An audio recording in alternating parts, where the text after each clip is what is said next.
أعوذ بالله من الشيطان الرجيم. بسم الله الرحمن الرحيم. ولا تهنوا ولا تحزنوا وأنتم الأعلون إن كنتم مؤمنين.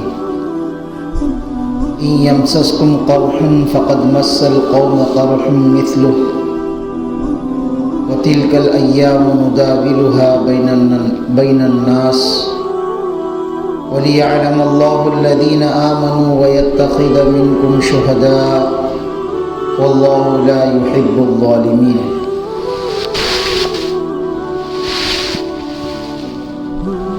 بزرگان محترم، ان آیات کے اندر غزوہ احد کے متعلق جو واقعہ پچھلی آیات میں گزرا، اسی سلسلے کو اللہ تبارک و تعالیٰ نے بیان فرمایا ہے. غزوہ احد جو پیش آیا، جس میں ابتدا کے اندر مسلمانوں کو اللہ تبارک و تعالیٰ نے فتح دی، لیکن کچھ اسباب کی بنا پر پاسا پلٹ گیا اور مسلمانوں کو کچھ تکلیف پہنچی.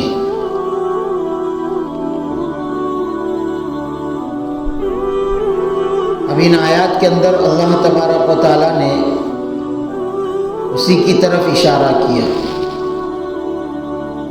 چونکہ غزوہ احد کے اندر اللہ کے نبی صلی اللہ علیہ وسلم کی موت کی خبر بھی پھیلائی گئی. نعوذ باللہ من ذالک، کہ اللہ کے نبی مار دیے گئے. اور یہ سب کچھ جو ہوا غزوہ احد کے اندر، جو کچھ بھی پیش آیا، اس میں آپس کا اختلاف، اللہ کے نبی صلی اللہ علیہ وسلم کی بات کو سمجھنے میں چوک کر گئے اور آپ کا حکم نہ مانا.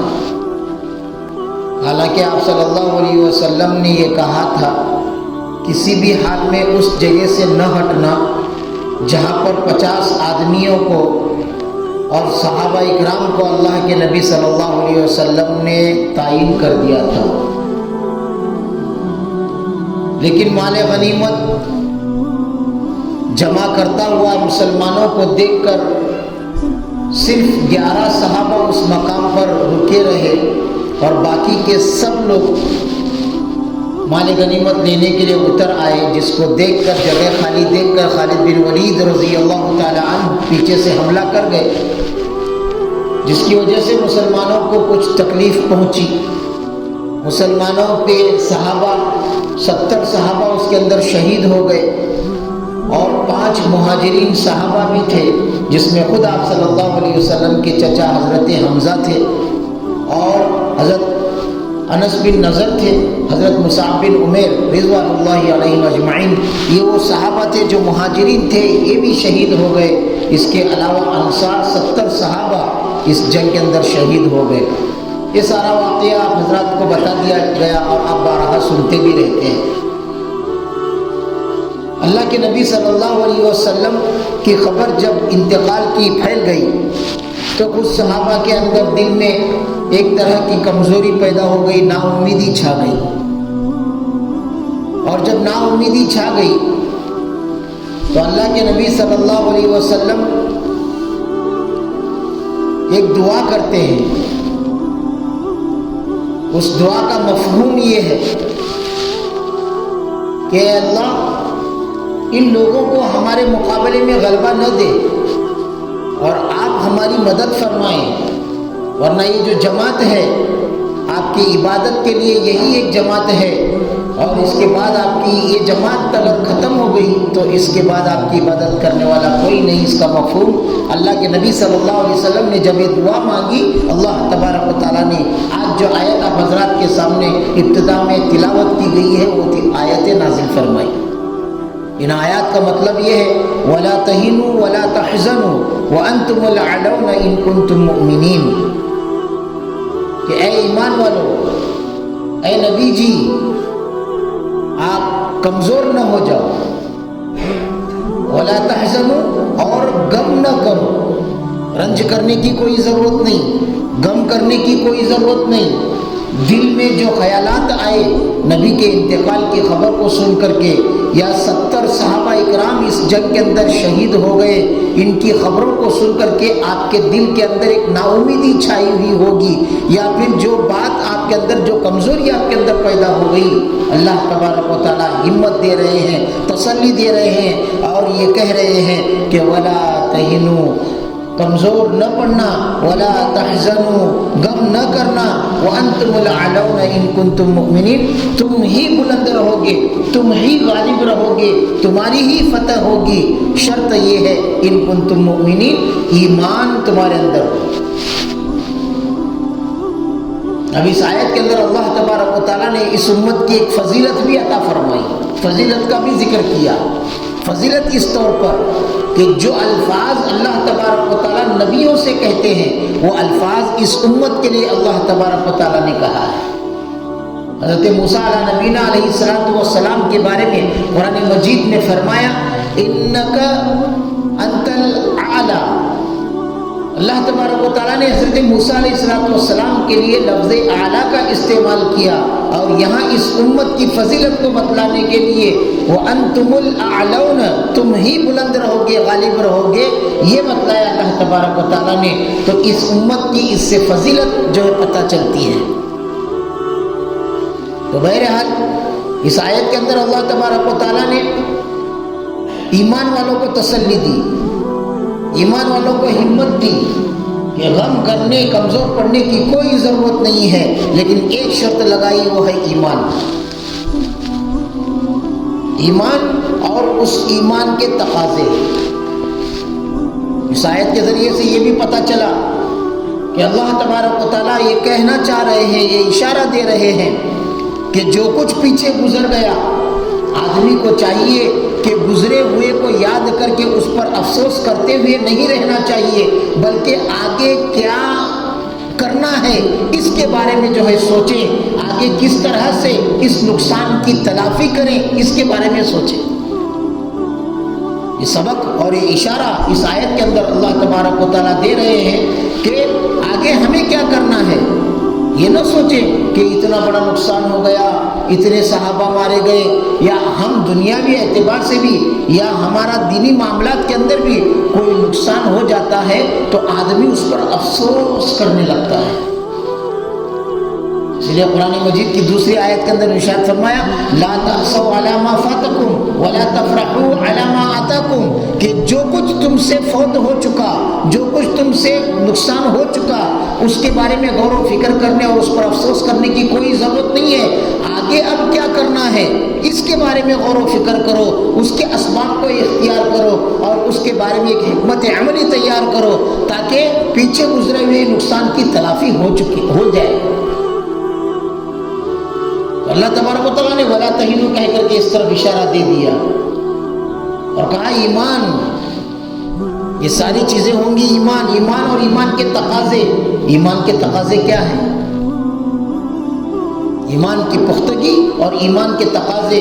ایمان کے تقاضوں کے اندر جو اسباب کو اختیار کرنا، جو نقصان ہو چکا ہے اس نقصان کی تلافی کے لیے ہم کیا کر سکتے ہیں اور کیا اسباب اختیار کر سکتے ہیں، ان چیزوں کی طرف غور کر کے ہمیں ان اسباب کو اختیار کرنا ہے۔ اب اس آیت کے اندر اللہ تبارک و تعالیٰ نے تو یہ بتلا دیا ایمان، اب ایمان کے تقاضے، نقصان ہو چکا ہے، اب نقصان ہو گیا ہے تو آئندہ تمہاری حکمت عملی ایسی ہو کہ اس نقصان کی تلافی ہو، اور اس کے لیے ایک مسلح فوج چاہیے، اس کے لیے فوجی طاقت کی ضرورت ہے، ایک جنگ کرنے کے لیے جن چیزوں کی ضرورت ہے ان چیزوں کی تیاری میں لگ جائیں. آئندہ کے لیے ہم پیچھے گزرے ہوئے باتوں پر اگر افسوس کرتے بیٹھیں گے تو کبھی قوم ترقی نہیں کر سکتی. اس لیے گزرا ہوا چھوڑ دو. آدمی کے لیے آگے جو کرنا ہے اس کے بارے میں غور و فکر کرو. یہ اللہ تبارک و تعالیٰ نے اشارہ دیا ان کنتم مؤمنین. ایمان کا تقاضا جو ہے جنگ لڑنے کے لیے, ایک میدان فتح کرنے کے لیے کن چیزوں کی ضرورت پڑتی ہے؟ ہر طرح کی جنگ, فکری جنگ ہو سکتی ہے, میدان میں اتر کر کے جنگ لڑنا ہو سکتا ہے. ہر طرح کی جنگ لڑنے کے لیے اشارہ دیا گیا کہ اس کی تیاری تمہیں پہلے سے کرنا ہے. یہ ہے ایمان کا تقاضا. اس کے بعد آیت میں اللہ تبارک و تعالیٰ ارشاد فرماتے ہیں إِن يَمْسَسْكُمْ قَرْحٌ فَقَدْ مَسَّ الْقَوْمَ قَرْحٌ مِثْلُهُ. اور 70 صحابہ اکرام غزوہ احد کے اندر شہید ہو گئے. بڑا نقصان ایمان والوں کا ہوا. اللہ کے نبی خود زخمی ہو گئے. تو جب یہ بات آ گئی تو اب اس آیت کے اندر اللہ تبارک و تعالیٰ دوسری تسلی ایمان والوں کو دے رہے ہیں. وہ دوسری تسلی کیا ہے؟ ایمان والوں کے دل و دماغ میں یہ بات آ سکتی ہے ایسے کیسے ہو گیا, اتنا نقصان کیسے ہو گیا؟ جب اللہ کی مدد ہے تو اتنا نقصان نہیں ہونا چاہیے. تو بھائی جنگ جو ہوتی ہے یہ جنگ ایسی ہے کہ کبھی ادھر غلبہ ہو سکتا ہے اور ادھر مغلوب ہو سکتے ہیں, کبھی ادھر غلبہ ہوگا تو ادھر مغلوب ہو سکتے ہیں. یعنی جنگ کا معاملہ ہی ایسا ہے کہ اس طرف سے بھی شہادتیں ہوں گی اور اس طرف سے بھی کوئی جو دشمن ہوگا وہ بھی جو ہے دنیا کی زندگی اس کی ختم ہو جائے گی, وہ بھی مارا جائے گا. تو ایسا نہیں کہ ایمان والوں کو ہی نقصان کسی طرح کا نہ ہو, ایسا تو نہیں ہوتا. اس لیے کہ جنگ اس رسی کی طرح ہے جو کنویں پر ڈال دی گئی ہے پانی کو کھینچنے کے لیے. ڈول کبھی اس کے ہاتھ کبھی اس کے ہاتھ, کبھی یہ کھینچ رہا ہے کبھی وہ کھینچ رہا ہے, تو الگ الگ ہاتھوں میں وہ رسی ہے. تو جنگ کا معاملہ بھی ایسے ہی ہے, کبھی اس کے طرف جو ہے پلڑا بھاری ہو جاتا ہے تو کبھی اس کا پلڑا بھاری ہو جاتا ہے. تو صحابہ سوچ رہے یہ کیسے نقصان ہے؟ تو اللہ تبارک و تعالیٰ کہہ رہے ہیں إِن يَمْسَسْكُمْ قَرْحٌ, اگر تم کو زخم پہنچ گئے تو فقد مَسَّ الْقَوْمَ قَرْحٌ مِثْلُهُ, اس سے پہلے انہیں بھی تو ایسا زخم پہنچ چکا ہے. غزوہ بدر کے اندر 70 صنادید قریش کے بڑے بڑے سردار 70 مارے گئے, 70 قیدی ہو گئے. تو ایسا زخم آج تم کو نقصان پہنچا ہے, آج تمہاری جانیں گئی ہیں, کئی شہید ہو چکے ہیں. تو اس سے پہلے کفار کو بھی تو یہ نقصان پہنچا ہے. اب یہ حالات اللہ تبارک و تعالیٰ نے ایمان پر ڈالے ہیں, ایمان والوں پر ڈالے ہیں. تو ان حالات کو اللہ تبارک و تعالیٰ نے جو ایمان والوں پر ڈالا, اس میں ایمان والوں کی آزمائش, کیونکہ اللہ تبارک و تعالیٰ کبھی غربت میں آزماتے ہیں. حضرت عمر رضی اللہ تعالیٰ کہتے ہیں جب خلیفہ بن گئے, امیر المومنین بن گئے اور روم اور فارس فتح کر لیا, اور اس وقت میں حضرت عمر رضی اللہ تعالیٰ عنہ نے کہا تھا کہ ایک وقت تھا اللہ تبارک و تعالیٰ نے غربت میں ہم کو آزمایا. ہمارے کھانے کے کوئی ٹھکانے نہیں تھے, ہمارا رہنے کا کوئی ٹھکانہ نہیں تھا, ہمیں روٹی بھی جو ہے نہیں ملا کرتی تھی. یہ اس غربت کے اندر اللہ تبارک و تعالیٰ نے آزمایا. آج اللہ تبارک و تعالیٰ نے اتنا مال دیا, اتنا مال دیا, اتنا مال دیا کہ قدموں پر جو ہے آ کر کے مال پڑا ہوا ہے, اور مال غنیمت لوگوں کو اللہ حضرت عمر رضی اللہ تعالیٰ تقسیم کر رہے ہیں. اور اتنا مال آیا کہ وظیفے مقرر کر دیے گئے ایمان والوں کے لیے وظیفے. اور مال کی کثرت کی وجہ سے حضرت عمر نے یہ بھی کہا کہ کوئی بھی ہو, ہر ایک کو, یہودی, نصرانی, مشرک, کافر, سب کو جو ہے مال غنیمت میں وظیفہ مقرر کر دو. اتنا مال دیں گے کہاں؟ اور مال کا مطلب ہرے پیلے نوٹ نہیں ہے, بلکہ سونے کے سکے تھے, درہم و دینار تھے, وہ مال ہوا کرتا تھا. تو حضرت عمر رضی اللہ تعالیٰ اپنے دور خلافت کے اندر جب مال آیا، اللہ تبارک و تعالیٰ اب دے کر کے آزما رہا ہے۔ حضرت عمر رضی اللہ تعالیٰ نے کہا کہ اسلامی حکومت کے اندر کوئی بھی بے روزگار نہیں ہونا چاہیے، اسلامی حکومت کے اندر ہر ایک کے لیے وظیفہ مقرر کر دو۔ جھوٹا وعدہ نہیں، حضرت عمر رضی اللہ تعالیٰ کا ہر ایک کے لیے کوئی بیکار نہیں رہے گا، کوئی بغیر کام کے نہیں رہے گا۔ حضرت عمر رضی اللہ تعالیٰ سسٹم بنا دیا تھا، اور انہی چیزوں کو یورپ کنٹریوں نے لیا ہے۔ آج کے دور کے اندر مسلمان بھول گیا۔ یورپ کنٹریز کے اندر ہم جا کر کے دیکھیں، خدمت خلق کے اعتبار سے اتنے وہ فارورڈ اور اتنے آگے ہیں۔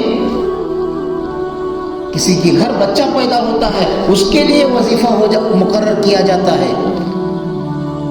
کوئی ریٹائرڈ ہو جاتا ہے تو اس کے لیے کسی کی نوکری چلی جاتی ہے، اور وہ جا کر کے اطلاع دیتے ہوئے تو گورنمنٹ کی جانب سے اسے وظیفہ مقرر کیا جاتا ہے۔ بیماروں کا علاج مفت میں ہوتا ہے۔ یہ وہ چیزیں ہیں جو حضرت عمر رضی اللہ تعالیٰ نے اپنے دور خلافت میں شروع کی تھی۔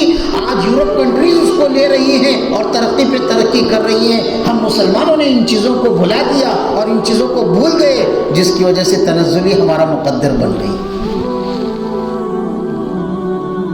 اللہ تبارک و تعالیٰ کہہ رہے ہیں إِن يَمْسَسْكُمْ قَرْحٌ فَقَدْ مَسَّ الْقَوْمَ قَرْحٌ مِثْلُهُ، اگر تمہیں زخم پہنچا ہے تو اس سے پہلے اسی طرح کے زخم ان لوگوں کو مقام بدر پر، بدر کی جنگ میں پہنچ چکے ہیں۔ وَتِلْكَ الْأَيَّامُ نُدَاوِلُهَا بَيْنَ النَّاسِ، یہ دن ہیں کہ ہم ان دنوں کو بدلتے رہتے ہیں لوگوں کے درمیان۔ دنوں کو بدلنا، دنوں کو بدلنے کا مطلب کبھی جنگ ادھر، کبھی جنگ ادھر، کبھی جیت ادھر، کبھی جیت ادھر، کبھی ہار ادھر تو کبھی ہار ادھر۔ یہ ہے تلک الایام نداولها بین الناس، ایک جیسے دن نہیں ہوتے۔ آج پریشانی کا مقابلہ کر رہا ہے، آج پریشانی کے عالم میں زندگی گزار رہا ہے، آج بہت ہی زیادہ جو ہے تکلیف میں ہے۔ ایک دن آئے گا اللہ تبارک و تعالیٰ ان تکالیف کو دور کر دیں گے، ان تکالیف کو ہٹا دیں گے۔ یہ کالے بادل جو چھائے ہوئے، ان کالے بادلوں کو اللہ تبارک و تعالیٰ ہٹا دیں گے، اور راحت اور آرام کے دن لے آئیں گے، اور پریشانیوں کے دنوں کو ختم کر کے اللہ تبارک و تعالیٰ راحت کے دنوں کو لائیں گے۔ تلک الایام نداولها بین الناس، یہ اللہ تبارک و تعالیٰ کہہ رہے ہیں۔ اور پھر فرمایا وَلِيَعْلَمَ اللَّهُ الَّذِينَ آمَنُوا وَيَتَّخِذَ مِنكُمْ شُهَدَاءَ وَاللَّهُ لَا يُحِبُّ الظَّالِمِينَ۔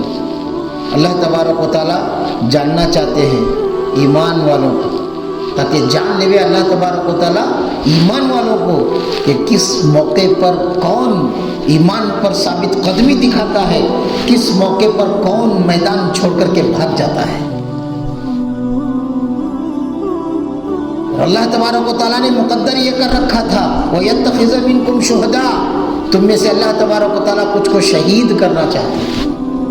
اس لیے یہ جنگ کا جو معاملہ ہوا اور جیتی ہوئی بازی پلٹ گئی اور مسلمانوں پر پریشانیوں کے بادل چھا گئے، کیوں؟ اللہ تبارک و تعالیٰ شہید کا مرتبہ دینا چاہتے ہیں۔ شہادت کا مرتبہ بڑا فضیلت والا ہے۔ شہادت اس کے معنی آتے ہیں حاضر ہونا۔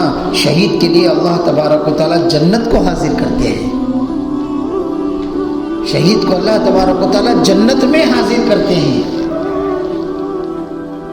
تو یہ ہے وہ مقام شہادت کا۔ اللہ تبارک و تعالیٰ یہ شہادت کا مقام کچھ کو دینا چاہتے تھے، اس وجہ سے ان حالات کو اللہ تبارک و تعالیٰ نے ڈال دیا۔ اور آگے اللہ تبارک و تعالیٰ کہتے ہیں بہرحال وَلِيَعْلَمَ اللَّهُ الَّذِينَ آمَنُوا، اور تاکہ جان لے اللہ تبارک و تعالیٰ ایمان والوں کو، وَيَتَّخِذَ مِنكُمْ شُهَدَاءَ، اور تم میں سے کچھ کو شہید کر دے، شہید بنا دے اللہ تبارک و تعالیٰ یہ چاہتے تھے۔ وَاللَّهُ لَا يُحِبُّ الظَّالِمِينَ، اللہ تبارک و تعالیٰ ظلم کرنے والوں کو پسند نہیں کرتے۔ ظلم کرنے والے کون؟ یہ وہ لوگ ہیں جنہوں نے کفر کو اختیار کیا ہوا ہے۔ اللہ تبارک و تعالیٰ ان کا ساتھ کبھی نہیں دیں گے، پھر ان کی جیت کیسی؟ ہاں آزمائش ہے، زندگی کے اندر آزمائش ہے، امتحان اللہ تبارک و تعالیٰ لیتے ہیں، اور اللہ اپنوں کو آزمائش میں ڈال رہے ہیں، ایمان والوں کو ڈال رہے ہیں۔ کیوں؟ غیروں کے ساتھ اللہ تبارک و تعالیٰ کا کوئی محبت والا معاملہ نہیں ہے۔ واللہ لا يحب الظالمین، انہوں نے کفر کو اختیار کر کے ظلم اپنے آپ پر کیا ہے، اس لیے ایسے ظالموں کو اللہ تبارک و تعالیٰ کبھی محبت کی نظر سے نہیں دیکھتے، کبھی پسند نہیں کرتے۔ تو ان آیات کے اندر اللہ تبارک و تعالیٰ نے وہی غزوہ احد کا کچھ منظر کھینچا کہ ایمان والوں کے جب دل مایوس ہو گئے اور ان کے اوپر جو ہے ایک رنج اور غم چھا گیا، اللہ تبارک و تعالیٰ نے تسلی دیتے ہوئے کچھ الفاظ کہے، کچھ آیتیں نازل کی تاکہ ایمان والوں کو تسلی ہو جائے۔